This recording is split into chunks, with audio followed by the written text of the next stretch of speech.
Pessoal, boa noite a todos. Tá, então, mais uma aula aí de automação aplicada à refrigeração e climatização. Na aula passada, pessoal, eu falei sobre as condições de recebimento dos alimentos, né, em câmaras frias, né. Então, tem que ver ali, né, a forma como a gente condiciona esse alimento, que é justamente, né, o frio, a gente não esteriliza, né, a gente não consegue retirar os micro-organismos daquele alimento. Mas a gente consegue conservar ele ao máximo possível se ele tiver também nas condições ideais de, recebimento e posterior, armazenagem aí, né. Então por isso que tem aquelas condições desejáveis e indesejáveis. Se tiver indesejável, né, não tem como você estocar o alimento naquela condição, até porque você vai deteriorar e também pode contaminar outros alimentos que estiverem ali também, né, principalmente contaminação cruzada, né. Por isso que a gente tem que tomar cuidado nessa estocagem e no armazenamento desses alimentos. Bom, pessoal, então, com relação às instalações frigoríficas, né, já que a gente recebe esse alimento, a gente vai recebê-los numa instalação frigorífica, né. Bom, esses são compartimentos refrigerados, fechados, isolados termicamente, e é mantida determinada condição de temperatura, umidade, né, conforme o alimento que eu estoco ali, se for um mix ali também, vou ter uma umidade média de conservação, né. Geralmente eu vou ter os 2 tipos de câmaras, né, na câmara fria, eu vou ter a câmara de resfriados, que é até próximo de zero, e as de congelados, né. E também posso ter as de super congelados também, né. Eu vou congelados ali por um tempo rápido, a menos em 40, menos 50 graus, depois mantê-los à temperatura de congelamento normal. Aí é som. Bom, então pessoal, a temperatura então de funcionamento da câmara fria, ela pode ser tanto para valor positivo quanto negativo. Ela vai funcionar numa faixa de -20 graus até -45, que é justamente aí é o set point. Então, variável que a gente sempre vai trabalhar aí é temperatura. Bom, e se eu conseguir temperatura a -45 graus, eu quando utilizo aquele sistema cascata, né, que a gente utiliza ali 2 fluidos, um intermediário que geralmente ali é o glicol, e a -45 graus eu utilizo o gás carbônico, né, de fluido refrigerante.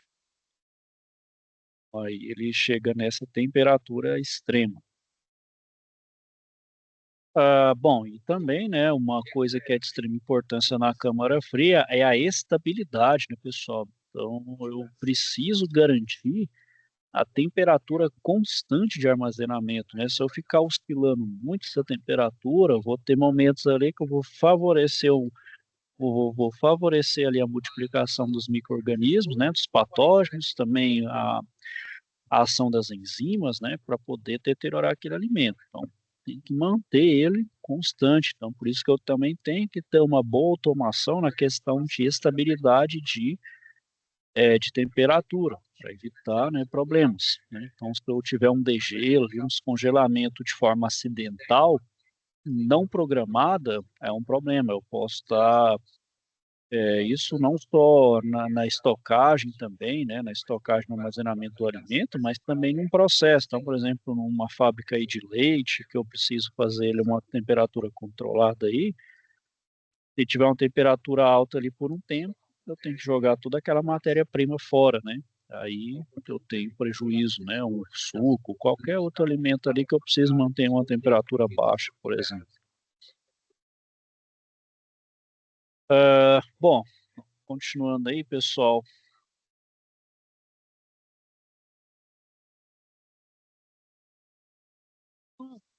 Basicamente, né, pessoal, o nossa câmara fria aí, né, ela é composta pelo módulo frigorífico, né, que é o painel, né, uma alvenaria. Então eu posso, além do próprio painel ali em forma de waffle, né, que é um recheio ali do isolante com a chapa, eu também posso colocar também paredes ou uma laje para fixar o isolante térmico, ou seja, ainda é mais uma barreira ali para isolar termicamente a minha câmara fria, né. Além disso, eu vou ter a porta, né, que é responsável ali pela entrada e saída, né, estocagem e armazenagem do alimento. Pode ser giratória, de correr, né? Geralmente, para entrar principalmente em pilhadeira, a gente utiliza de correr, né? Tem um espaço maior. Tem o equipamento de refrigeração, né? Que é responsável pela troca de calor. Ela pode ser do tipo split system remoto ou plug-in, né? Que é fixado na parte superior e lateral da câmara. E os acessórios, né? Então, cortina de plástico, pallet, né? As estantes, estrados, né? Então, enfim, uma câmara frigorífica aí típica, né? A gente tem os pallets, né? Tem a parte de armazenamento, né? Toda ali os acessórios necessários. E além disso, a gente vai ter também o termostato, né? Para fazer controle de temperatura, para manter justamente aquela constância de temperatura na câmara, né? Sirene, alarme, né? Então, por exemplo, mantém a porta aberta por um tempo, toca um alarme, ó, a porta aberta, não esquece. Eu sempre falo que eu trabalhei lá no Atacadão, aqui de Goiânia, o pessoal esquecia a porta aberta, sempre tocava um alarme chato, rapaz. Incomodava todo mundo, mas o pessoal, fecha a porta, senão vinha algum supervisor, algum líder de loja, né? E além disso, também na câmara a gente pode ter também uma antecâmara, né, ou sala de preparo, né, onde eu vou ter uma temperatura que não é de resfriamento nem de congelamento, mas uma temperatura também baixa, controlada, para fazer preparo, fazer uma embalagem, fazer medição, fazer pesagem, enfim, umas manipulações ali antes de fazer a armazenagem e estocagem daquele alimento. E o outro acessório também é visor de líquido, né, para verificar também o comportamento ali do fluido, enfim, né, todos os elementos ali que ajudam na própria automação do sistema. Bom, e as câmaras, a câmara frigorífica, pessoal, ela pode ser classificada em câmaras em alvenaria, né, então elas são fabricadas em fundações de concreto. Então ela é toda feita ali na base de concreto, como se fosse uma construção normal, porém com características ali de evitar principalmente infiltração de calor, já com um certo nível de isolamento, né? Principalmente no piso. Se o meu piso, né, se eu vou ter uma movimentação grande de empilhadeira ali, se a movimentação é um volume alto de produto, é peso. Então eu preciso ter ali resistência com relação à empilhadeira, movimentação e também impermeabilização para evitar infiltração de umidade e também de carga térmica por baixo pelo piso, né? E até nas paredes também, após o repouso, eu aplico uma barreira de vapor, uma camada impermeabilizadora, ou seja, já é uma camada a mais de isolamento térmico.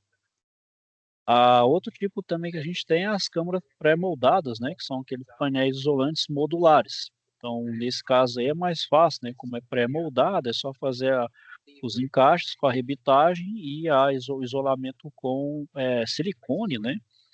Isso gera economia na fundação, ampliação e remoção, né? Então, os longos tempos de construção e o alto custo das obras de alvenaria contribuíram para a difusão das câmaras pré-moldadas. Construído então por painéis isolantes pré-moldados com característica de rigidez estrutural obtida com o acoplamento do isolante propriamente dito e as camadas de revestimento, né? Então, nessas, né, como tem essa relação estreita com a indústria alimentícia, né, já que a câmara frigorífica é para fazer a estocagem e armazenamento dos alimentos, né, qualquer modificação no mercado de distribuição de alimento impacta esse projeto, né? Então, por exemplo, para fazer uma expansão, né, ou já para construir, tem que pensar já em todas as possibilidades aí, né, de preparo dessa câmara, né? Então, por exemplo, tem que avaliar aspectos relacionados ao planejamento das instalações e também definição de solução técnica, né? O bom e velho dimensionamento correto.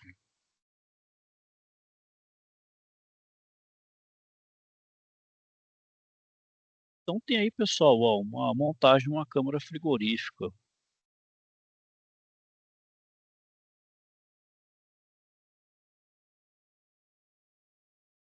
Então, primeiro preciso dos parâmetros da minha câmara, né? Então, qual que é a sua largura, comprimento e altura. Então, por exemplo, eu tenho uma câmara de 3,48 por 2,52 m por 3 de altura, painel de isolante vai ser de 0,1 metro, né? Ou seja, 10 centímetros aí, painel piso elevado em alvenaria,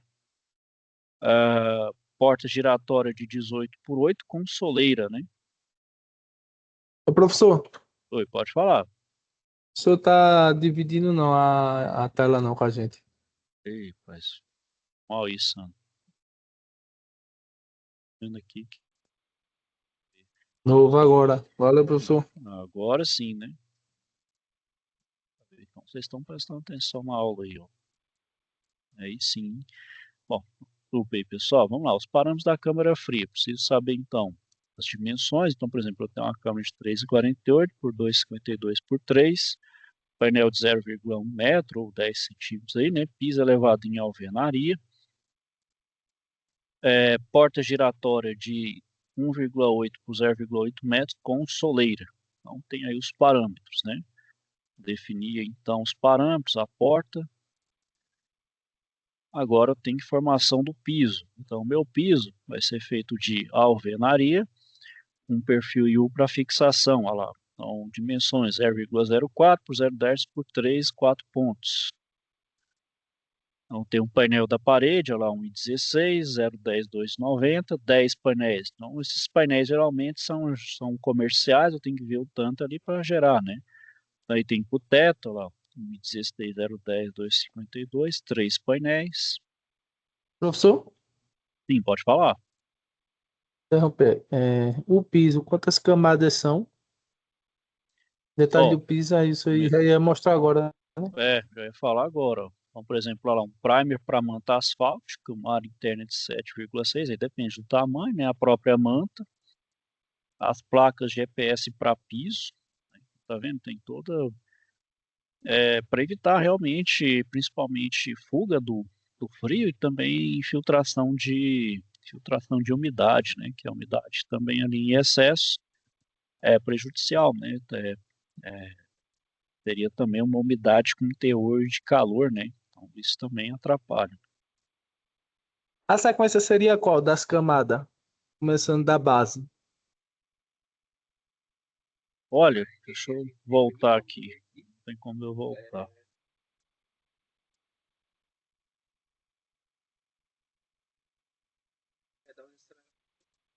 Eu já não vou conseguir te responder com precisão isso daí. Professor, mas assim que você está dizendo aí, mas tem um padrão que se chama 25 centímetros dentro do piso, né? Que é o concreto armado, né? O próprio concreto em si ele já É, funciona como um isolante, né? Você vai, isso. vai evitar ele, por exemplo, de infiltrar, né? Infiltração, aí você vai permeabilizar ele. Aí tem que vir com manta asfáltica, né? Tem que vir com. São outros isolamentos também, né? No caso também. Não tão rígido igual para uma câmara, mas o pessoal utiliza, por exemplo, para casa, né? Por exemplo, a minha casa mesmo, não pensaram nisso quando fizeram, né? Dar aquelas pipocadas na parede, né? Aquela, o hora que é a umidade, né? Então, o certo era fazer aquela Isso aqui, professor. permeabilização de base, ou na parede, não, não fica transferindo, né? Isso eu sei que acho que fizemos aqui no Distrito Tá Industrial, aqui vendo, ó? na Gonçalves. Placa de EPS, Placa TS. camada de separação com filme e piso elevado de alvenaria. Ainda tem um filme de plástico, né? No caso, ainda passa o filme depois. Primeiro é o piso de A lona, alvenaria, depois o plástico, né?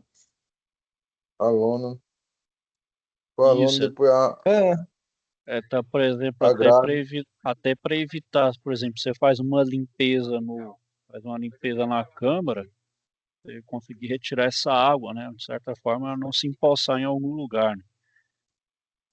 E a água empoçada gera lama, gera também, como é que fala, é, ponto para proliferação de micro-organismos também, né? Tem que ser evitado.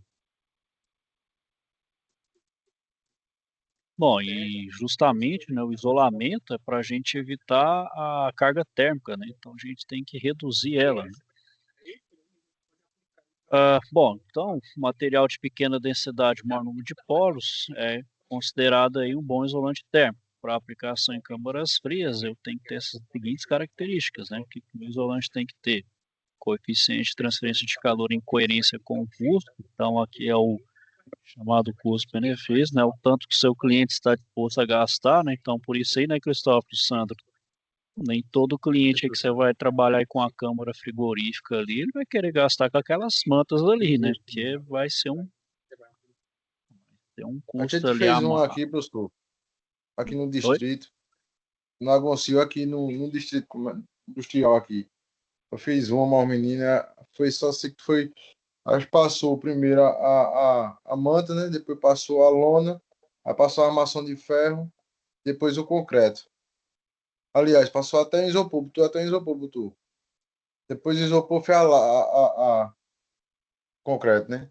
Também ficou em isolamento da água. É que também depende muito do terreno, né? Eu não sei como é que é a Isso. característica aí, né? Não sei se é um É, terreno mais o úmido ou terreno mais seco, né? é mais úmido, é. Aqui é mais úmido, porque era, antigamente era um açude. Aí só dava aquele Ah, barro. Aí teve entendi. que fazer esse procedimento todo aí. É, por exemplo, Pegou então, uma câmera de parece que 15 metros, pegou quase 2 caminhões daquele bitoneira, concreto, ixi, mas aí gastou, hein? Porque um crédito armado não é grande. barato, não. É, o investimento é alto, isso depende muito do local, né? Dependendo do local, você tem que investir nessa, primeiro na terraplanagem, antes de fazer qualquer coisa, isolar. É, aqui em Goiânia mesmo, o próprio terreno aqui, ele é um terreno, a gente chama de pântano, né? Também muito úmido. Aí tem que fazer toda uma secagem também, terraplanagem. Não é tão simples, vamos dizer, ainda que não é tão favorável. Brasília, pelo local lá também não é um pouco mais fácil, por exemplo, é menos difícil, né? Até porque é um plano mais alto e um terreno mais favorável, tá? Não gasta tanto. Aqui já é um pouquinho mais, gasta um pouco mais. Bom, aí então o meu isolante tem que ter uma boa impermeabilidade à própria água e umidade, baixo coeficiente de expansão térmica, né? Então, até por esse isolante, ele não pode expandir termicamente, quer dizer que ele está absorvendo calor. Então, já tira sua própria característica de isolante. Tem que ter pouca variação de condutividade térmica, tem que ter total ausência de odores, resistência ao apodrecimento, ser à prova de fogo e ter baixa densidade, né? Especialmente para o piso e para o teto, e ter uma boa resistência à compressão, né? Então, se for um local que vai ter bastante circulação ali de peso, de empilhadeira, né? Então, tem que ter meu piso, tem que ser muito, muito resistente, né? Então, tem que ter resistência até de longo prazo, né? Questão de rachadura, afundamento, quebra, né? Enfim. Por isso tem que ter todo esse cuidado no piso. Então, quanto maior a espessura do meu material isolante, menor é a carga térmica. Só que aqui é a questão de custo, né? Aí eu vou ter esse chamado ponto ótimo, que é a questão dos fatores econômicos, né? Onde eu vou ter aquela curva ali onde eu vou ter o gasto mínimo, né, eu aumento, fica o mínimo, depois aumenta de novo. Então, aquele ponto menor ali é onde vou ter o ponto ótimo ali de espessura de isolante. Aí são cálculos que se devem em consideração na hora de calcular essa espessura. Bom, e claro que tem essa relação do custo de isolamento e da própria energia gerada para refrigerar, para climatizar ao longo do tempo. Então, eu tenho que periodicamente reavaliar a espessura do isolamento. Está aqui, ó. Então, tem o valor presente dos custos da espessura do isolamento. Ó. Então, o custo do isolamento tende a aumentar ali com, né, o tempo. Aqui tem um custo de energia para refrigeração e um custo total. Então, quando eu tenho esse cruzamento do custo de energia conforme o isolamento, então, se eu aumento o isolamento, ele vai diminuindo o custo, porém, o custo de energia, né? Já que eu vou ter menos carga térmica para retirar, porém, o custo de isolamento também vai aumentando. Então, tem que achar aquele ponto ótimo, é justamente quando eu tenho um cruzamento do custo de energia de refrigeração com o custo de isolamento. Aqui eu tenho, então, a espessura ideal. que é mais ou menos, então não é exatamente na baixa do custo total, vai ser quando ele começa a crescer ali, tá vendo? Não é exatamente o menor pico, né? E assim, geralmente por isso tem que fazer periodicamente essa curva aí, né? A gente chama aí de curva ideal. Bom, e sobre os materiais isolantes, né, pessoal? A gente tem aí os pré-fabricados, né, para placas para cobertura e fechamento lateral com diferentes núcleos, que é o GPS, PUR e o PIR, né? O PIR é o poliisocianurato, né? Então, eles são autoportantes, são montados por dois revestimentos metálicos, né? Então, geralmente uma chapa fina. Essa chapa, pessoal, a espessura dela é tão fina que se nem leva em consideração para a carga térmica ali, para transmissão e isolamento. Ela não nem faz diferença assim, por isso que nem considera ela, né? Ô, professor, e tem um É, oi, EPS, né? oi? Desenvolvimento EPS também, né? Não entendi. Tem o TPS? PI, tem o EPS, né? Tem o É, PI, tem o EPS, EPS, EPS. o EPS é o poliestireno, né? Isso. O pessoal nos Estados Unidos, eles usam muito, né? Então, por exemplo, as casas, né? É para a questão do frio lá, para isolar do frio, eles utilizam, né? Utiliza aquele que o cara joga tipo um spray, a espuma vai expandindo, né? Aí vai só moldando ela para adquirir o. Não ser muito desse, né? O pessoal, esses prédios também de alto padrão, sei que já viu também, utiliza bastante aí, né? Para questão também de isolamento acústico, térmico também. Usam bastante usem muito esses tipos de isolante, né? Então você pode ver que esse prédio de alto padrão, o isolamento você quase nem escuta o vizinho do lado assim, ou né, geralmente é um por andar, não escuta nem o vizinho abaixo nem acima, é muito claro também que eles utilizam materiais mais nobres, né? Claro, materiais mais caros também, né? E ajuda nesse isolamento, principalmente isolamento acústico. Bom, e também, além das vantagens térmicas, também uma obra estanque e durável, né? Ou seja, que não tem infiltração de calor, umidade, né? Que então não tem aumento de custo para refrigeração.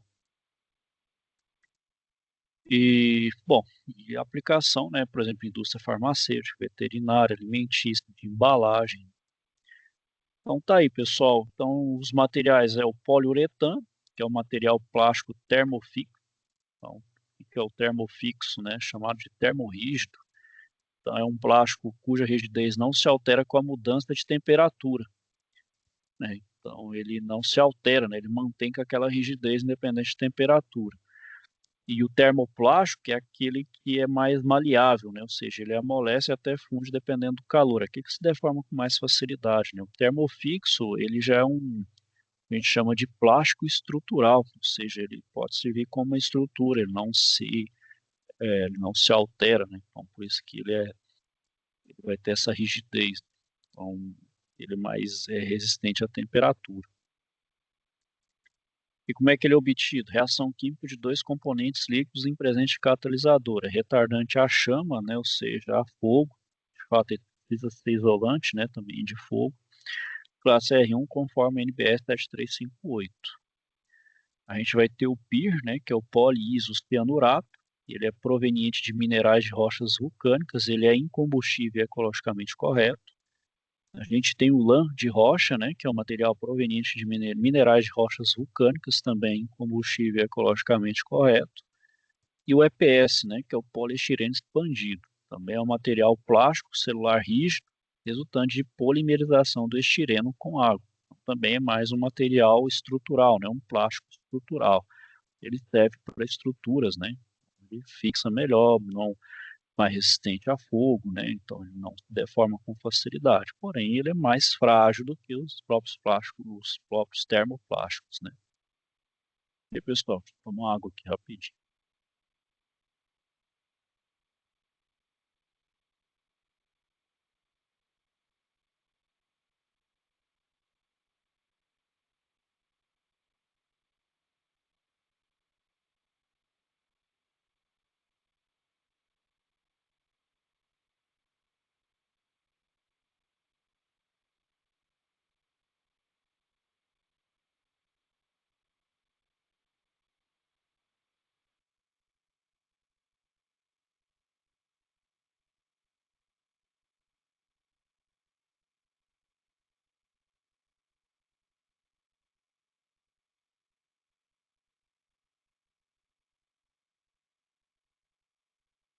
E vamos lá, pessoal. Então, continuando, a gente vai ter aí também, né, como isolante térmico, a gente vai ter a transmissão de calor, né, que é a partir do coeficiente global de transmissão de calor. Dos materiais mais empregados, né, no caso aí o poliestireno e o poliuretano, né. Bom, então uma certa espessura aí, pessoal, o PUR, né, o poliuretano expandido, é mais eficiente que o poliestireno, né, pois ele tem um menor coeficiente global de transmissão de calor. Então, a espessura necessária para o isolante puro é aproximadamente a metade da espessura necessária para o EPS, né, considerando ali as mesmas condições de troca térmica. Outra vantagem também do poliuretano em relação ao estireno, que o poliuretano é um termofixo com baixíssima condutividade térmica, elevada resistência mecânica e melhor resultado de reação ao fogo. E ele também não emite gases prejudiciais à camada de ozônio. Então, mesmo se ele for sofrer uma queima, ele não gera esses gases que prejudicam, por exemplo, a camada de ozônio. E utiliza menor, né, recursos naturais durante sua fabricação, vamos dizer assim, mais ecologicamente correta. Então, tem aí tanto do poliuretano quanto do poliestireno. Tem aí tá vendo? 250 milímetros, 0,008, fica 0,011. Então, dependendo das condições, né, o poliuretano vai ser preferível em relação ao poliestireno. Bom, e a questão da espessura, pessoal, então tem aquela espessura ótima. Então, você também não pode aumentar a espessura indefinidamente, até porque vai ficar caro, né, e a questão de encaixe ali vai ficar também um pouco mais difícil. Você tem que pensar em alternativas, né? Então, hibridizar, por exemplo, com uma alvenaria, uma parede parte de vácuo, onde você retira o ar. Então, você pensa em algumas formas para não, por exemplo, se você faz seu projeto e fala, nossa, meu isolamento ficou muito grande, a espessura do meu isolante estourou, né? Vamos dizer assim, ficou muito alto. Aí você pensa em algumas alternativas, né? E são, como é que fala, alternativas de projeto, né? Então, quando você projeta, você dá né, começa a pensar em alternativas, principalmente na viabilidade econômica. Bom, então, por exemplo, em determinada situação, pode ser conveniente aumentar a espessura do isolamento, porque para promover menor troca térmica e, claro, né, ter menor consumo de energia. Quando você fala, bom, atingir uma espessura, porém, eu estou gastando muita energia, mas se aumentar demais minha espessura também, vai ficar quase que inviável economicamente. Então, por exemplo, isso é o custo do EPS em relação ao poliuretano ser menor. Então, conforme especialista, ao usar o poliestireno, paga-se um prêmio de seguro muito alto e com o poliuretano, o valor do prêmio fica bem menor, tá vendo? Ó, redução de 20% a 40% de desconto. Aí já é outra variável que a gente tem que pensar, ó, seguro. Então, por exemplo, isso pode ser primordial aí para uma seleção do material isolante, né? É vital. Não é apenas da estrutura física do prédio da cama, mas produtos também, né? Então isso também, pessoal, é muito da viabilidade de escolha, qual que é o material que eu estou estocando, né?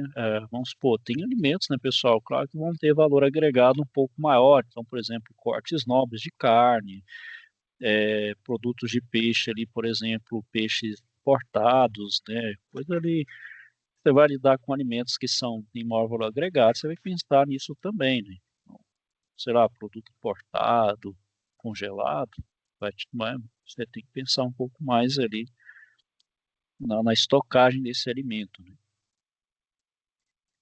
Bom, e além disso, a gente também tem um método para determinação da espessura, que é adotar uma classificação para o fluxo de calor por meio do isolamento.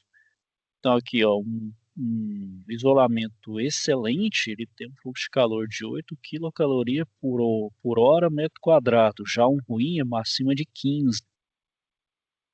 Então tudo é relação aí de custo-benefício, né?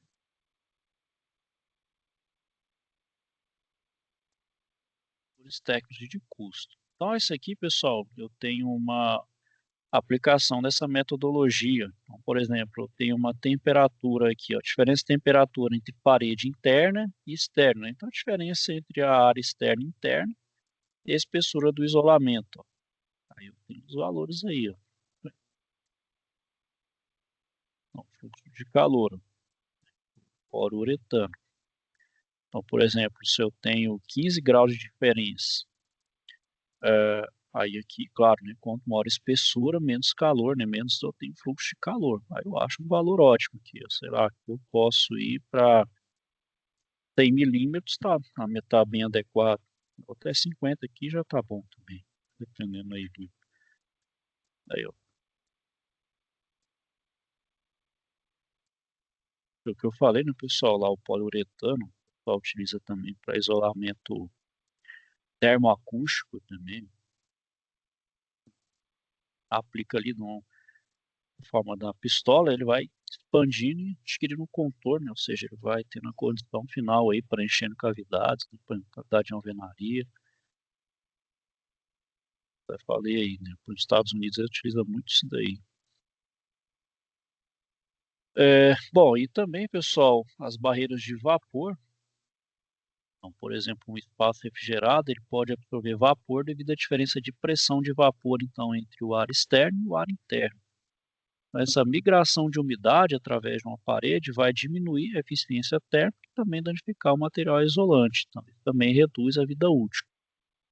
Então, sem a prevenção contra a migração do vapor de água, a gente não vai ter problema. Então, isso também é algo que tem que ser controlado, né, que é a barreira de vapor. Né?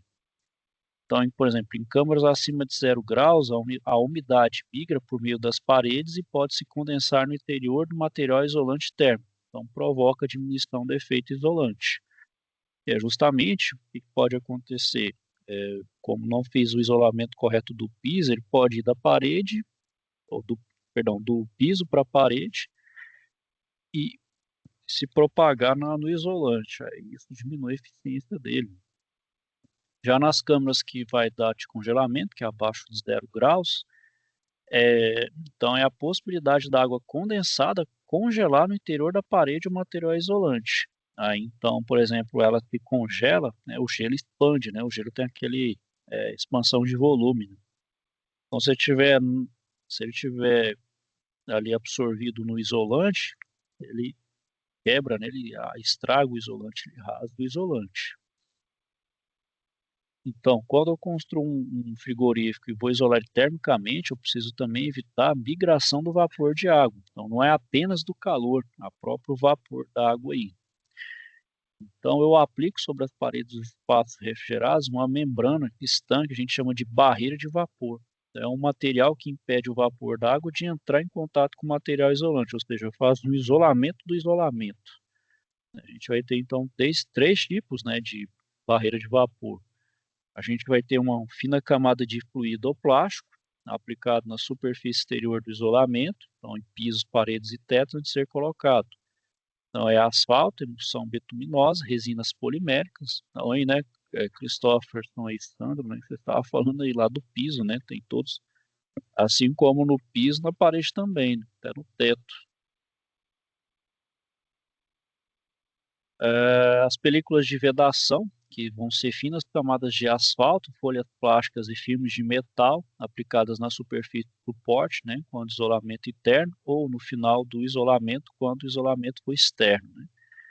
E o terceiro tipo de barreira é na proteção na forma de painéis pré-fabricados em forma de sanduíche ou folhas de plástico. Então, é uma outra camada, vamos dizer, para evitar o vapor, né, essa migração do vapor, principalmente ele pro isolante, né. Bom, e outra forma também de diminuir esse efeito da diferença de pressão de vapor entre o ar externo e interno é cortina de ar, né? Então, a cortina, aquela cortina de ar, né? Além de evitar a infiltração do calor para dentro, né? Para dentro da câmara fria, também serve para evitar a barreira, né? O vapor de entrar também, né? E de infiltrar no próprio isolante.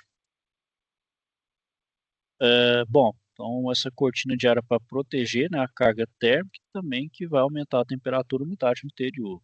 Então pode ocorrer uma condensação em excesso nos evaporadores, então gerar gelo, né? Então, é um ar quente a mais que gera ali gelo, que acaba que o gelo é um isolante, né? Antigamente tinha aquela visão de que tá formando muito gelo, tá trabalhando bem meu refrigerador ali, câmara frigorífica. Mas o gelo, a gente pode esquecer que ele é isolante, né? Então ele acaba atrapalhando as trocas térmicas. Então precisa degelar, né? Evitar, na verdade, essas camadas de gelo, a formação de gelo no próprio evaporador. E esse próprio gelo, o sistema de degelo em si não dá conta. Isso gera um bloqueio do evaporador e perda de capacidade, né? Bom, e outro elemento também, pessoal, é a isolação das tubulações, né? Ou seja, o próprio isolamento também precisa evitar, né, que eles sejam também contaminados pelo vapor, né? Então, a eficiência de uma câmara frigorífica ela vai também abranger a aplicação de isolamentos em condutos, reservatórios com fluidos em temperaturas diferentes para evitar a condensação, né? Então, aquela condensação, aquele congelamento externo, não é porque vai de dentro para fora, é porque a temperatura muito fria ali que é gerada vai condensar ou até congelar vamos dizer, a umidade que está ali externamente. Bom, então para evitar quando eu evito essa condensação, né, quando eu aplico ali isolante com conduto reservatório, eu tenho durabilidade do material e alta resistência de difusão de vapor de água. E também garante estanqueidade, né? Ou seja, eu isolo também o frio, né? Outra coisa a gente tem que ter a devida preocupação aí, né?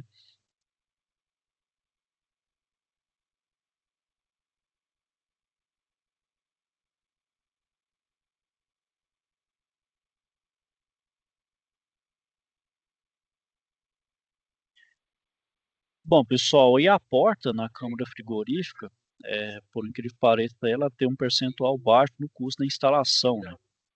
Só que, não necessariamente, o baixo custo não reflete no custo operacional. Então, o manejo de produto e instalação frigorífica, né, se torna mais importante quanto maior for a movimentação dos produtos. Então, claro, né, todo local ali vai ter uma movimentação até razoável, né? Então, claro, depende do local. Tem local que tem um movimento maior, vai ter menor, né? Então, por exemplo, indústria, movimentação muito maior, né? Porque, por exemplo, comercial, né? Já que até o porte é relativamente menor, né? Um porte no comercial é muito menor do que o industrial. No industrial você vai ver muito mais uma movimentação do que no comércio, por exemplo. Isso que eu estou falando desde um pequeno supermercado até um hipermercado, aí, um atacarejo aí da vida aí, né? Bom, então, por exemplo, o projeto do tamanho e localização da porta vai ter uma grande influência sobre o tempo que o profissional vai trabalhar na câmara, né? Então, é claro que a gente também tem que observar, pessoal, questão de legislação. A legislação fala aí, pessoal, vocês que têm aí o trabalho em câmara fria aí, pode até me responder aí com mais propriedade. Se eu não me engano, acho que a cada 2 horas de trabalho, tem que ter 20 minutos ou 40 minutos de descanso, né, fora da câmara, eu não sei mais ou menos, eu lembro que tinha uma coisa assim, onde eu trabalhei, eu lembro lá que o pessoal tinha essa regra, a cada 1 hora ou 2 horas tinha que descansar um outro tanto ali, uma outra quantidade de horas ali, né, não pode ficar muito tempo, até por uma questão de saúde, hipotermia, por mais que a pessoa esteja usando os EPIs corretamente, né, balaclava, capuz, né, bota, né, então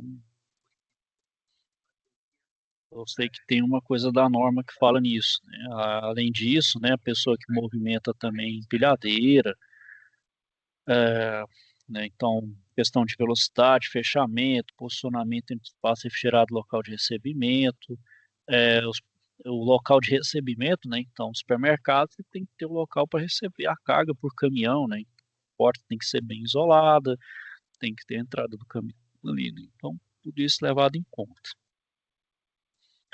Então, por exemplo, A empilhadeira tem que ser elétrica, né, professor?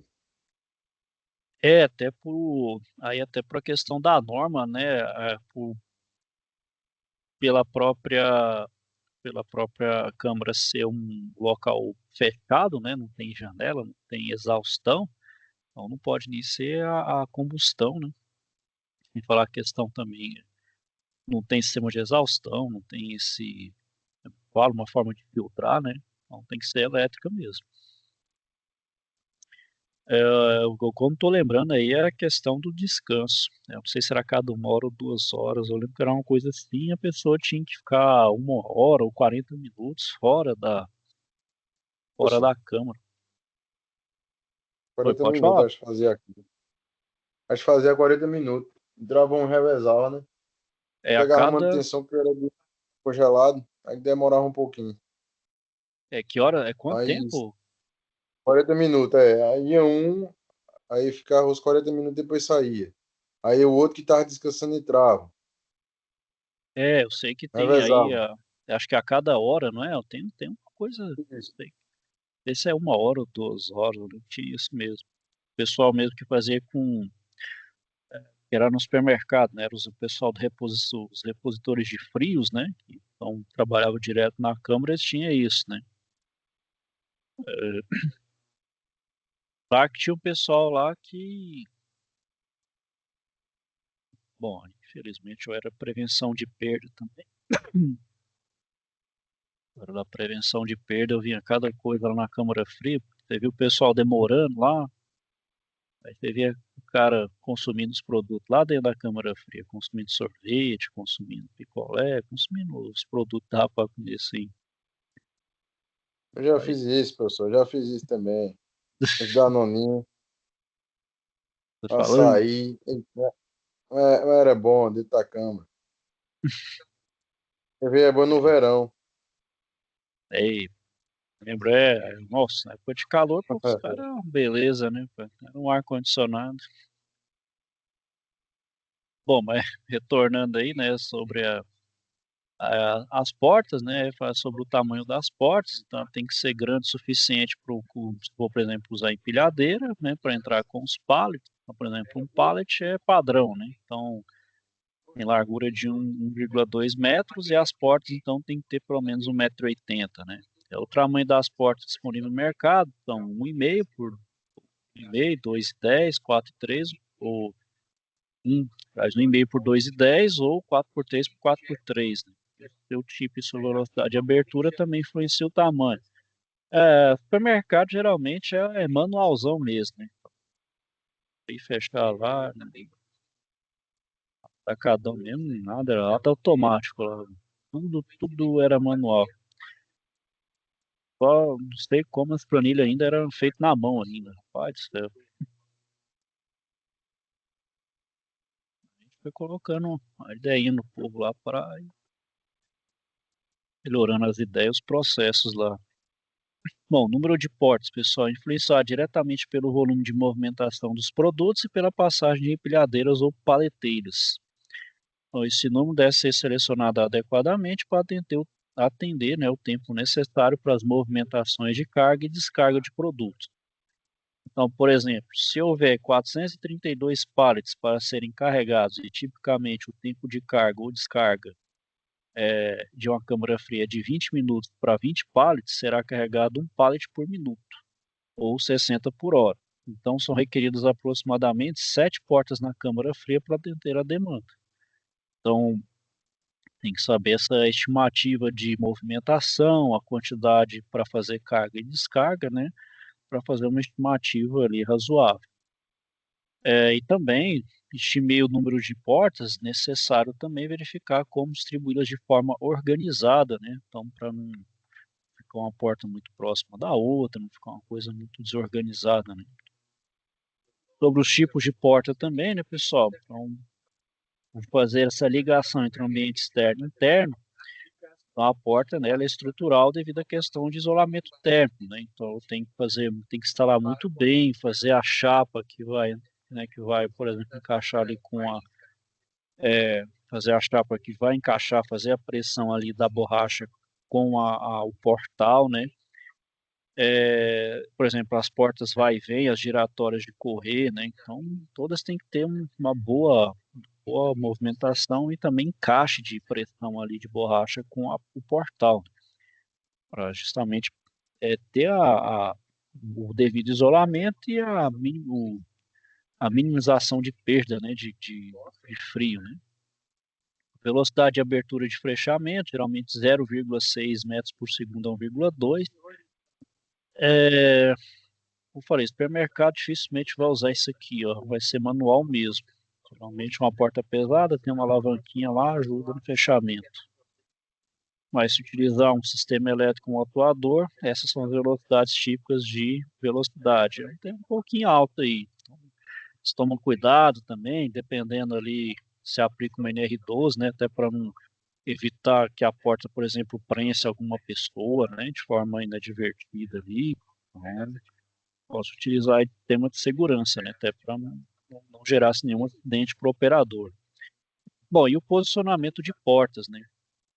Por exemplo, o ponto de colocação da porta também tem que visar o local ideal do ponto de vista de tráfego e os limites de espaço, né? Então, uma extensão dos corredores das estantes, onde são empilhados os pallets, são os locais preferenciais para suas instalações, né?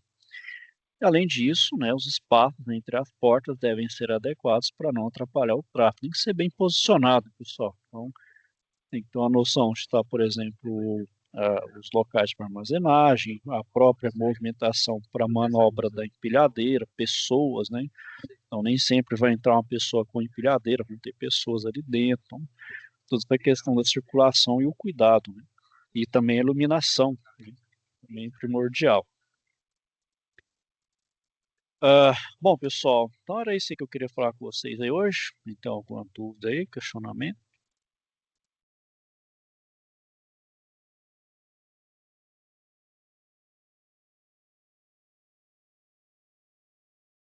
Bom, pessoal, então é isso aí. Finalizar a aula aqui por hoje. Se tiverem então alguma dúvida, questionamento aí, é só me falar. Bom, pessoal, então aqui o que eu estou falando é justamente, né, que está chovendo no molhado, não está falando nada de automação, né? A gente tem que entender todas essas nuances aí para aí sim a gente vai entrar aqui, ó, que é as variáveis de interesse na refrigeração, que a gente vai usar aí para automação em si, né? Bom, e pessoal, então é isso aí. Vou finalizando aqui por hoje. Desejar a vocês então aí uma boa noite. E aí, pessoal, fique com Deus e até a próxima semana. Opa, pode falar isso, Sandra. Nada não, eu Só. tava mandando só os likes aqui, professor, só os likes. Opa, bom demais. Valeu aí. Valeu, professor, valeu minha máquina, valeu, galera. Pessoal, boa noite aí a todos. Valeu, Cidrão.